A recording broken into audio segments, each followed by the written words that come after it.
नमस्कार. आज मी तुम्हाला दुधी भोपळ्याची भाजी कशी करायची ती दाखवते.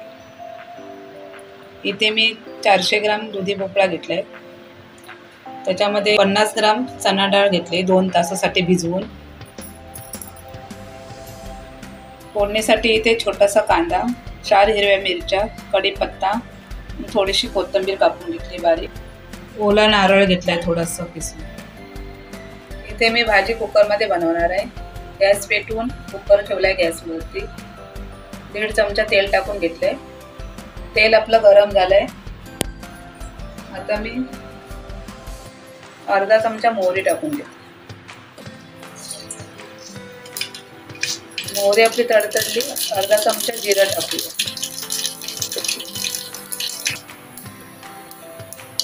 जिरं मोहरी तडतडली. आपण आता ते टाकून घेऊ.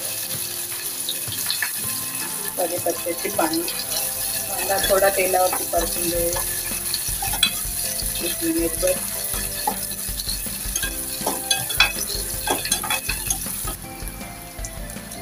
कांदा आपला तेलावरती परतून झाले.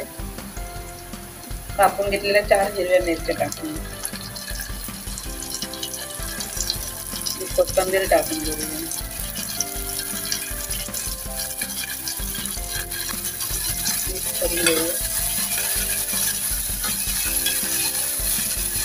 गॅस आपला मीडियम ठेवायचा. तेलावरती कांदा, कोथिंबीर, कढीपत्ता, समजा मिरची परतून द्यायची.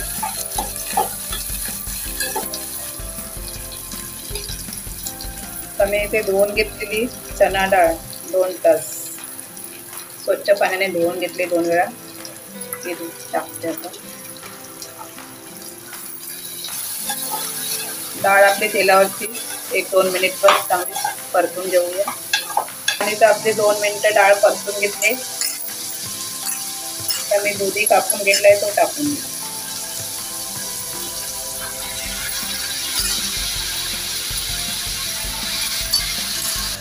इथे मी अर्धा चमचा हळद टाकून घेते. अर्धापेक्षा थोडंसं जास्त चवीनुसार मीठ टाकून घेते. जशी आपल्या भाजीची क्वांटिटी असेल तसं आपण चवीनुसार मीठ टाकून द्यायचं. आता मी किसून घेतलेला ओला नारळ टाकून देते.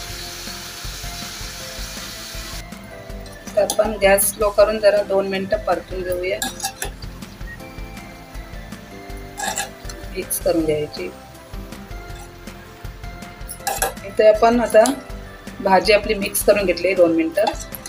दुधीला आपल्या पाणी सुटतं म्हणून आपण फक्त शिटी होण्यासाठी पाव ग्लास आपण पाणी टाकून घेऊ. कारण का दुधीला पण पाणी अंगचं सुटतं. आता कुकरचं झाकण लावून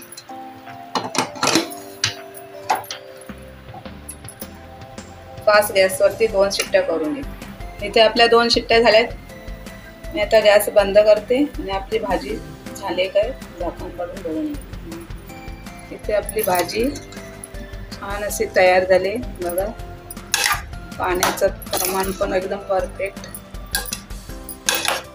आपल्याला जशी पाहिजे तशी ती भाजी तयार झाली. जर आपल्याला शिट्ट्या झाल्यानंतर असं पाणी जास्त आहे असं वाटलं तर आपण 1-2 मिनिटं परत गॅस पेटवून झाकण न लावता पाणी सुकवून घ्यायचं. पण इथे सुकवायची पण गरज नाही. पाणी बरोबर प्रमाणात झालं.